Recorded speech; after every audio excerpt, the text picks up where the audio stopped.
نحمده ونصلي على رسوله الكريم اما بعد فاعوذ باللہ من الشیطان الرجیم بسم اللہ الرحمن الرحیم۔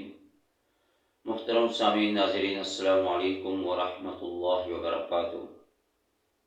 آج کی اس نشست کے اندر حضرت امام مالک بن انس رحمۃ اللہ تعالیٰ کا ایک حیرت انگیز واقعہ اس کا تذکرہ کروں گا۔ حضرت امام مالک رحمۃ اللہ تعالیٰ مشہور 4 ائمہ میں سے ایک ہیں، اور ان کی پیدائش 93 ہجری کو مدینہ منورہ کے اندر ہوئی، اور اس طرح ان کے والد صاحب دادا مشہور محدثین میں سے ہیں، اور اس طرح ان کے دادا مشہور تابعی ہیں، صحابی ہیں، حضرت عامر رضی اللہ تعالی عنہ جو آپ صلی اللہ علیہ وسلم کے صحابہ میں سے ہیں، اور سوائے غزوہ بدر کے باقی تمام غزوات کے اندر پیغمبر صلی اللہ علیہ وسلم کے ساتھ شریک رہے۔ حضرت امام مالک رحمۃ اللہ تعالی ایک مرتبہ مدینہ منورہ سے باہر نکلے اور بارش ہوئی، بارش کی وجہ سے نہانے کے لیے گرمی کا موسم تھا، تو راستے میں چلتے ہوئے اچانک مدینہ کے گورنر کی نظر پڑی امام مالک رحمۃ اللہ تعالیٰ پر۔ وہیں سے آپ کے پاس آئے اور آ کر ان سے حضرت امام مالک رحمۃ اللہ تعالیٰ سے عرض کی کہ مجھے پیغمبر کی ایک حدیث سنا دیں۔ حضرت امام مالک رحمۃ اللہ تعالیٰ کو غصہ آ گیا کہ اس طرح تمہیں شرم نہیں آتی کہ راستے میں چلتے ہوئے پیغمبر کی حدیث سناؤں تمہیں، کہ تم نے پیغمبر صلی اللہ علیہ وسلم کی حدیث کی بے ادبی اور توہین کی ہے۔ اور جب یہ بات اس گورنر کو پہنچی، سنا،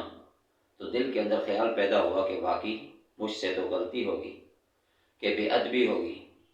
کہ فرمایا امام مالک نے اگر حدیث تم سننا چاہتے ہو تو مسجد نبوی میں آؤ، میرے حلقہ درس میں آؤ، وہاں بیٹھو اور ادب کے ساتھ، احترام کے ساتھ میں تمہیں حدیث سناؤں۔ وہ گورنر واپس پلٹا اور قاضی القضات کے پاس پہنچا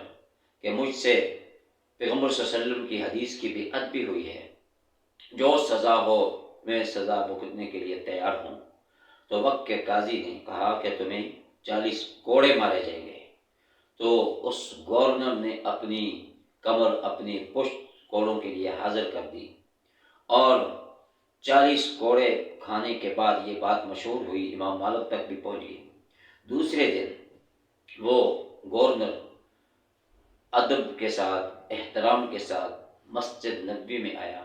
اور حضرت امام مالک رحمۃ اللہ تعالیٰ کے درس میں شریک ہوا، اور درس کے بعد کہا کہ اب مجھے پیغمبر کی حدیث سنا۔ تو حضرت امام مالک رحمۃ اللہ تعالیٰ نے ایک کے بجائے 40 حدیث مبارکہ سنائی۔ ورنہ بڑا حیران ہوا کہ کل میں نے صرف ایک حدیث کا کہا تھا، اور وہ ایک حدیث آپ نے نہیں سنائی، اور مجھ پہ غصے ہو گئے، ڈانٹا مجھے، تو آج مجھے 40 حدیثیں سنا دی۔ تو حضرت امام مالک رحمۃ اللہ تعالیٰ نے فرمایا کہ مجھے پتہ چلا ہے کہ اس حدیث کی بے ادبی کی وجہ سے تمہیں 40 کوڑے پڑے ہیں، تو اس لیے میں نے ہر کوڑے کے بدلے میں تجھے 40 حدیثیں سنا دی ہیں۔ اور وہ گورنر کہنے لگا کاش اگر مجھے علم ہوتا کہ ہر کوڑے کے بدلے میں 40 ایک حدیث سنائی جا رہی ہے تو میں اور کوڑے کھاتا اور مزید پیغمبر کی حدیثیں سنتا۔ تو یہ حدیث کا شوق اور جذبہ تھا ان لوگوں کے دلوں کے اندر، اس وقت کے گورنر کے دلوں کے اندر بھی، اور حضرت امام مالک رحمۃ اللہ تعالیٰ اور اپنے وقت کے جید فقہا ائمہ میں سے تھے، اور ان کا حلقہ درس حدیث نبوی، مسجد نبوی کے اندر حلقہ درس ہوتا تھا، اور ان کے درس کے اندر کے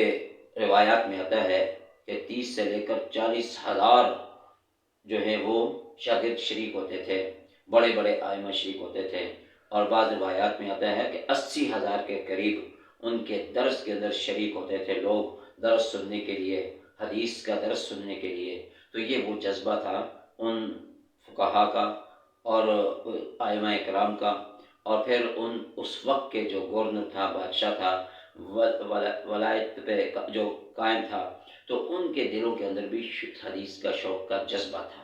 دعا فرمائے کہ اللہ تعالیٰ ہم سب کو جو کچھ خاص اس پر عمل کرنے کی توفیق عطا فرمائے۔ وآخر دعوانا الحمدللہ رب العالمین۔